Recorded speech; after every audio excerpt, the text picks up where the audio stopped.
Okay, so I got a Q-tip, put some water on here.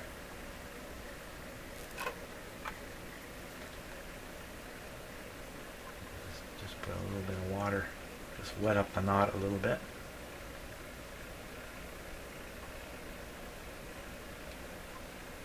Not much. A little bit of glue. Whoa! It's worn a little bit. This glue's not as thin as I was expecting. There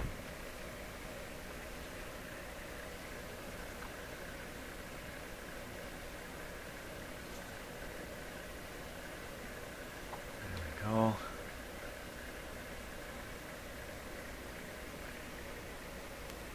Let that sit there and dry. Meanwhile, my hot glue gun is getting even hotter.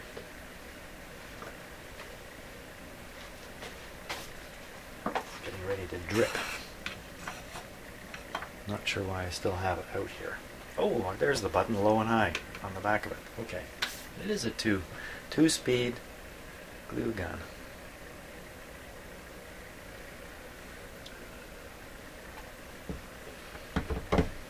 Now, what kind of alignment can we do while we're waiting for all this stuff to solidify in that?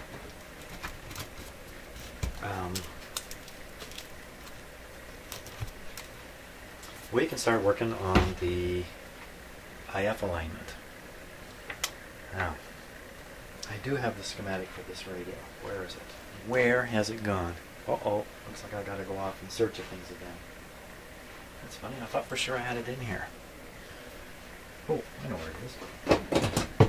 Here it is. So, where to connect the signal generator here to put a 455, or is it 456? Maybe it's even 464. Where does it say? It'll say here. It'll say here 455. Dummy antenna, 0.1 microfarad. Oh, generator connection. Connected to the translator grid. I've never seen that word used there. Translator. Interesting. Translator. That's an interesting word to use for the mixer tube, because in a way it translates the incoming signal to the IF frequency. I guess that's why they use that word. Interesting. Hey, this radio's got a translator in it. Ooh, that's a really special radio, man. Wow. And I wouldn't mind connecting up a voltmeter to a good point where we can read the AVC voltage. The AVC voltage looks like it's coming back on this wire right here. Let's see. There's the detector there.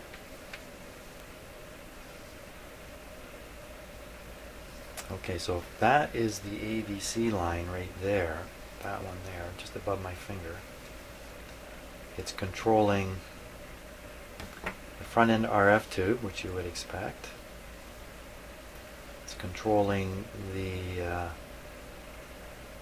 oscillator translator tube. Okay. Wow, it's also controlling the IF amplifier.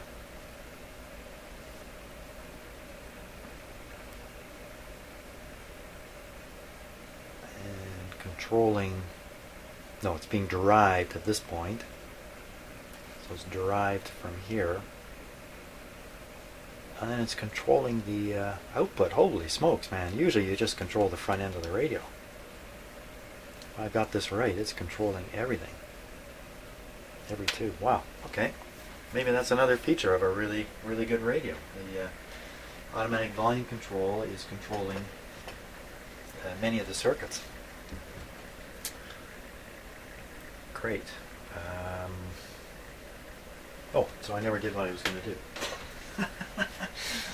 Yeah. which pin should I hook up to? This is a 1, I don't know, it's a 14Q7, is that what that says there? Or 14Q7? Never heard of that tube. 14Q7. What? What? 14Q7. This is a special radio.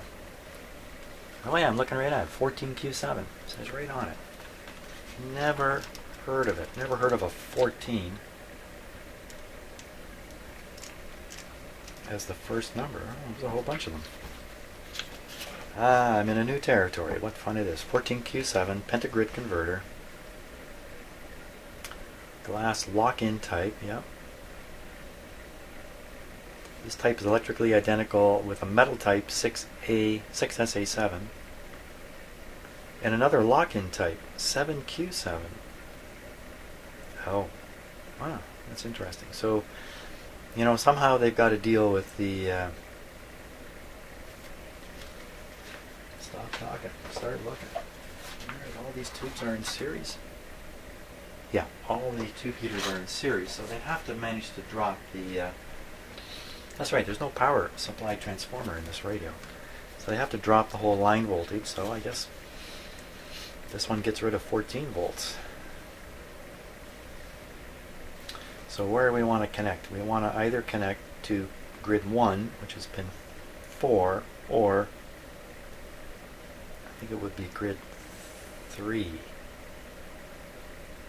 which would be pin 6. So 4 or 6. 4 or 6. I'm going to have a hard time counting them under there. Pin 4 or pin 6. Pin 4, pin 6. So we look at here. Pin 4. Wow. Well, that must be the oscillator down here. Pin 4 has the oscillator signal coming into it.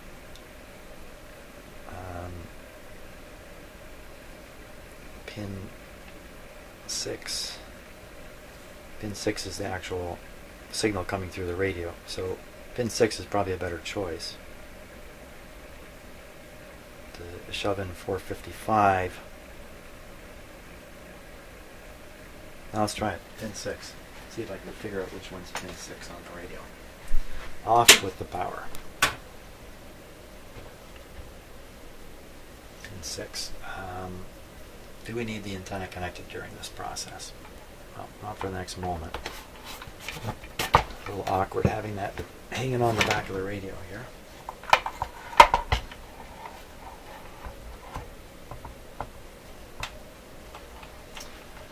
Pin 6.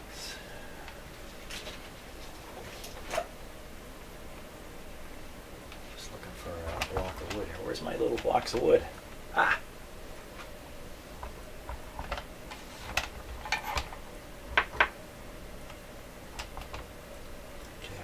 Not the best, but that'll do. So here's the tube up here. Okay, I can see the. I think I can see where the key is on the center shaft here. Just going to pop the tube out a little bit so I can. Pop is the word for these tubes. There we go. Popping it out so that the key is up this way. No, I was completely wrong, but actually it's marked by this little guy there. So it is marked underneath.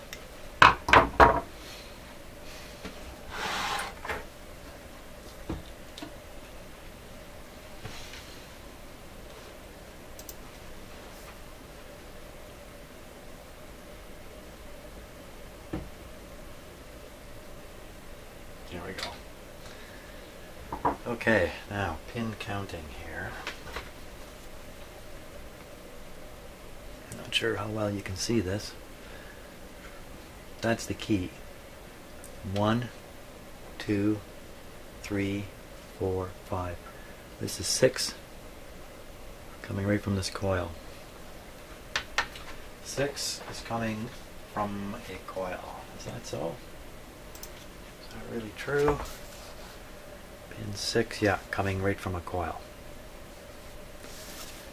That's going to be high impedance there. That's going to be high impedance. Well, I don't think it'll matter. Let's give it a try anyway. I think it's better to connect in a low impedance spot, but high impedance we'll have to do. And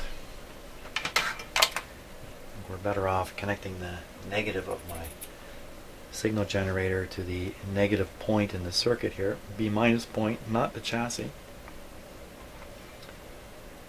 And then this guy is going to go, oh, I need a capacitor. I need a little capacitor.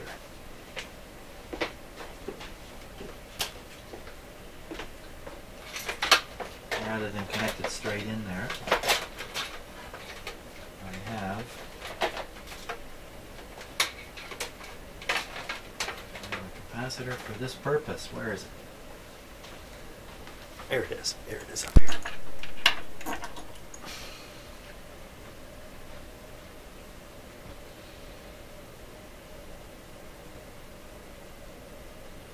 Okay.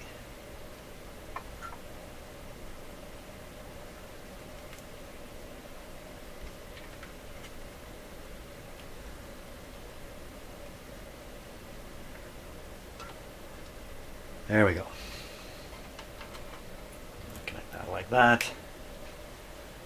Now we're all set to feed in 455. Next thing I got to do is I got to measure the output. Like I said, I would rather measure the AVC so we don't have to listen to the tone coming out. Oh, not there, not there, here. Here. We don't want to listen to the tone screaming out of the speaker. So we want to connect this now. This would go to the grid. Just about any tube. You can pick the front one. Or we can pick this same tube here. If we pick the same tube, we go on pin number 5. Right beside number 6. It's easy to find. Number 5. Yeah, I learned that in grade 2 number line, that 5 and 6 are side by side. Anytime 6 looks to his left, he sees 5. It's just the way it is. Okay. Actually, if you look to his right, I guess. Okay, that's good enough for a start. We'll see how this works out here. Let me just move a few things around.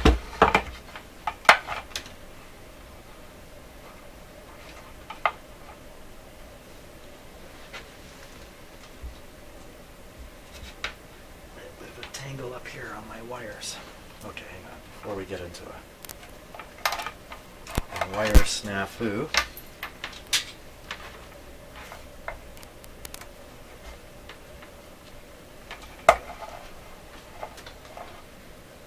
okay, I've got to dial up 455 here. Signal generator. 455.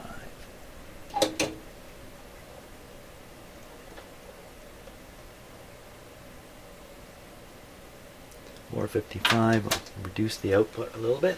So we're putting out 10 microvolts. Supposedly. Somewhere in that range anyway.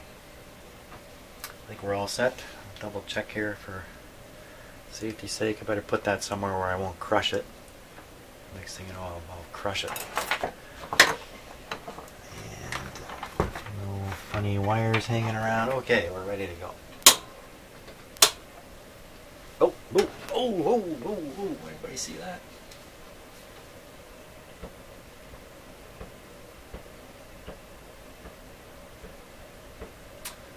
Turned on the power and the light bulb came on full tilt.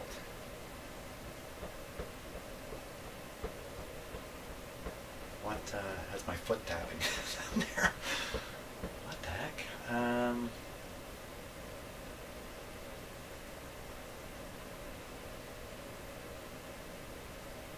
Certainly didn't like that. What has happened?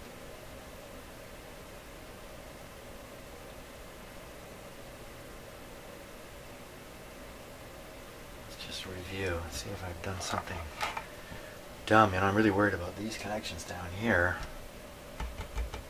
Why would that cause a problem? Why would that cause a problem? What's happening? That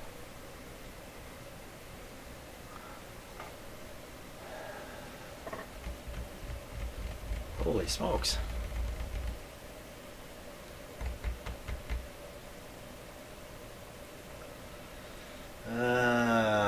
Nothing's coming to mind here, so let me just disconnect these here. I didn't aim the camera up at the light bulbs because I had no expectation that anything would happen. Lucky me, I usually, even though I'm fairly certain something's going to work fine, I tend to start it up on restricted power anyway, just for a moment, just in case, because stuff happens. Okay, so in fact, let me take all this stuff off here.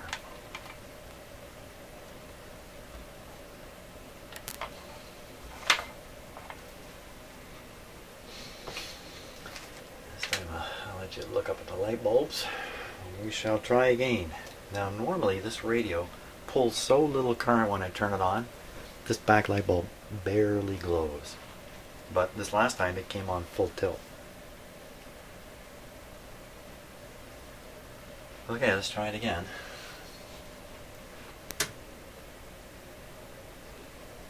No problem. The radio's on now.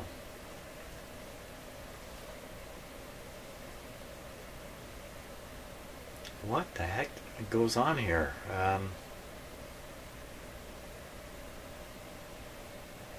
Yeah, I put the clip in there. Maybe I shorted something.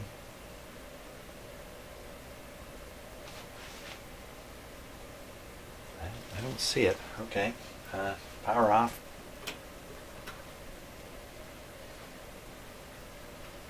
Voltmeter next. You see, this is a big clip here. Whoops. Down here, everybody. Back down here. That's a nice big clip here. Lots of things it could touch. So maybe I put it in, maybe it was shorting right across the capacitor there. There's a bit of a tail of wire sticking out.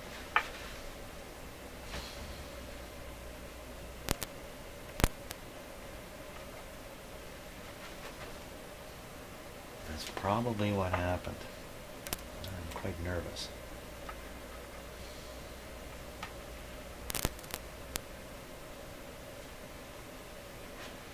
That's definitely not shorted there. One at a time. Okay. Let's fire it up like this. Fire it up. No problem. Is the bulb even coming on? Yeah, radio's coming on, no problem. Okay. That's what it must have been. I must have introduced a short right there. Now I gotta remember everything here. This goes here. We'll put this ground on and we'll check it again.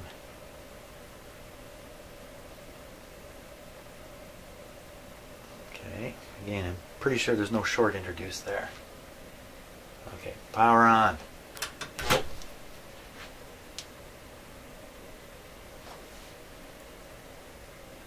Well, that's a problem.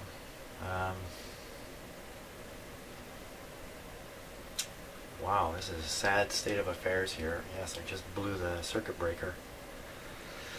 Or the protection. I must have blown the protection in the isolation transformer.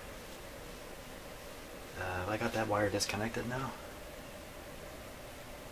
No, let's disconnect that thing in the dark. I'm working in the dark. Hey, maybe my overhead light will come on. There you go. Oh, it's an embarrassing moment here. What dumb thing is going on? What dumb thing is going on here? I mean, all I got going is just I've done this all kinds of times.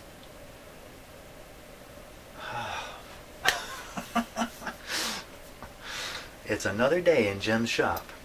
Now, I wonder what else in the house turned off when the... let's turn these off. Turn this off. Make sure this is disconnected. What is the story? When things like this happen in my shop, I always think, okay, there's guys watching this video smarter than me, and they're all going, you idiot, can't you see what you've done? And my answer at this point is, yeah, I'm an idiot. I can't see that I did anything here that should have caused that. Ooh, man. I did not like pulling a fault current through my equipment also, which really is really scary stuff. Okay, this is disconnected completely. I will go flip on the circuit breaker. I'll leave the cameras running. It's just in the room next door here. And yeah, I'll be in the room next door, so if anything explodes, I'll be safe. You won't be though. Okay, off to the fuse panel, just in here.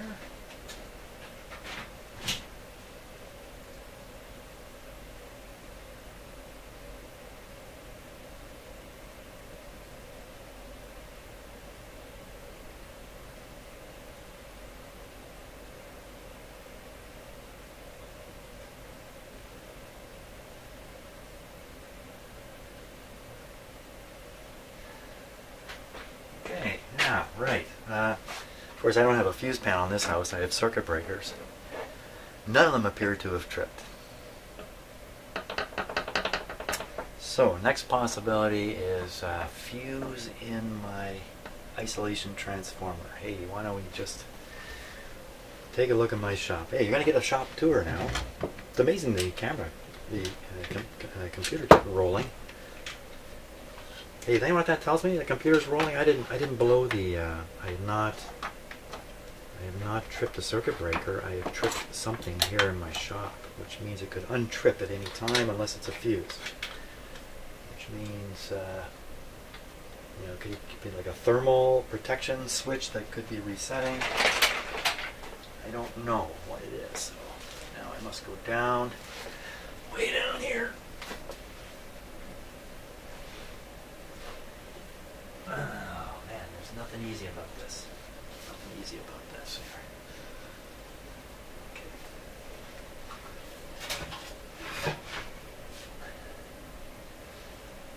Okay. It's not easy. This thing weighs like 60 pounds or something.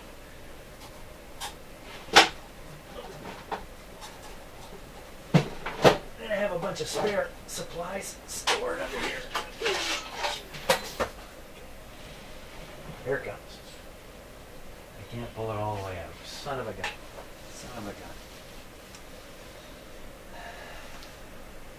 Almost certain the fuses are blown in the back of that guy there. So, okay, I'm going to stop the video, deal with the fuses. Pretty sure that's what it is. Oh my gosh.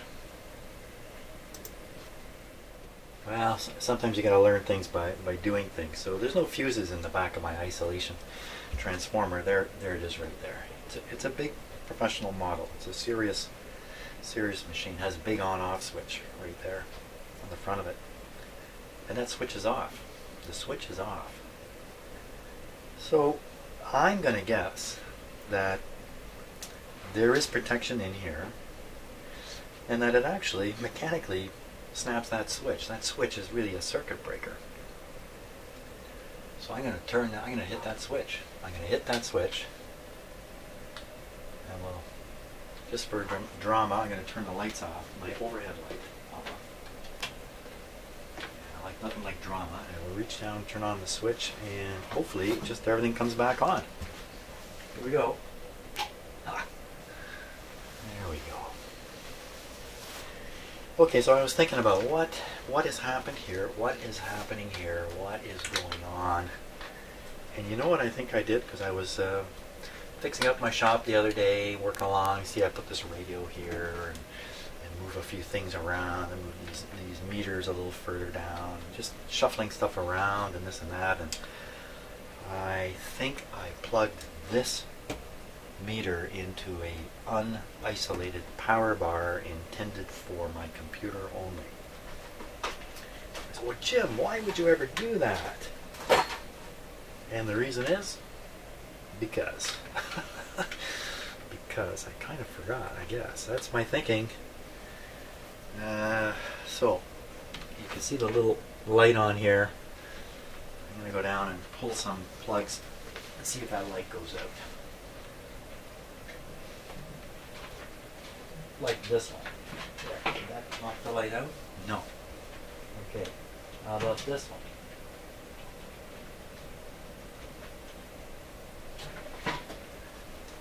No. Okay, got one more. How about this one? There you go. So that's what I did. What a dummy. In fact, I plugged this meter, which I'm not using these normally, but I got them plugged in. Plugged these two in and this one into the unisolated power bar. Now, why would that cause the problem we saw? So this would be hydro grounded by accident. No, it's not. No, it's not. This is not hydro grounded. This is not a 3-prong plug on the back of this. It's a 2-pronger unpolarized plug. It can go in this way or that.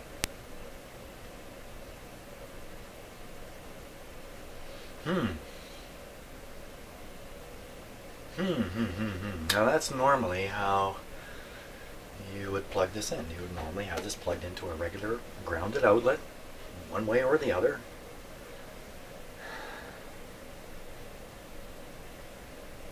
And I'm connecting it to the ground of another instrument, which is on an isolation transformer. So if, just here's a whole pile of ifs here, if in fact there's a fault inside my meter, which I don't think there is, and I plugged it in backwards and it did that usual hot chassis thing, which I don't think it can do, then this could be live at 120 volts. Then make a connection to here. I'm also making a connection into the radio.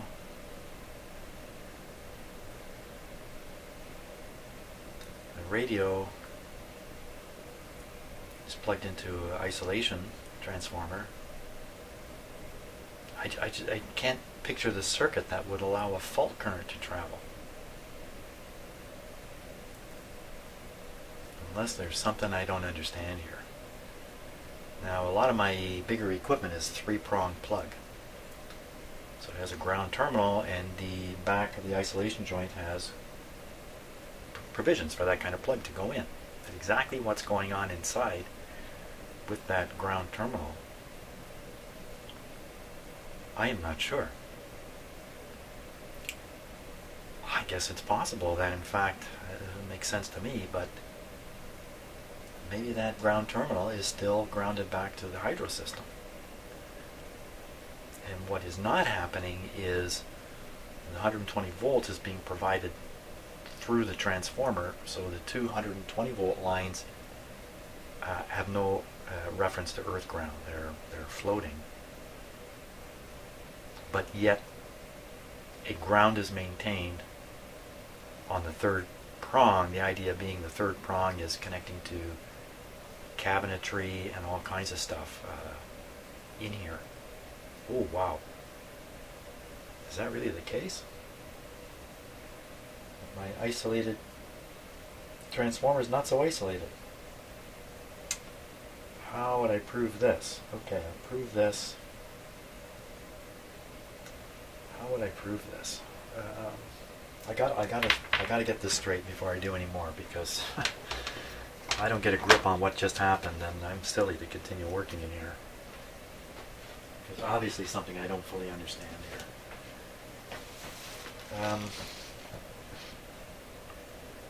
So if in fact all my 3rd prong equipment is grounded to the hydro neutral, even though there's an isolation transformer involved, case grounded,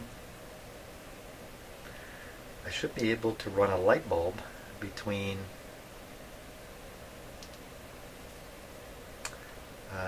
I can use my voltmeter, but voltmeters are so high impedance they're going to show voltages all over the place. It's going to be it's not going to be too certain. I don't have a low impedance voltmeter handy. Do I have a low impedance AC voltmeter handy? No, I don't. So I really would want to put a light bulb in place and pass power through a little light bulb. So a little light bulb. Now I just saw a little light bulb just days ago, and goodness knows what I did with it. Yeah. So, okay, I'm going to set things up here so we can do a little experiment and get straight what is going on with the grounding in my shop. Wow.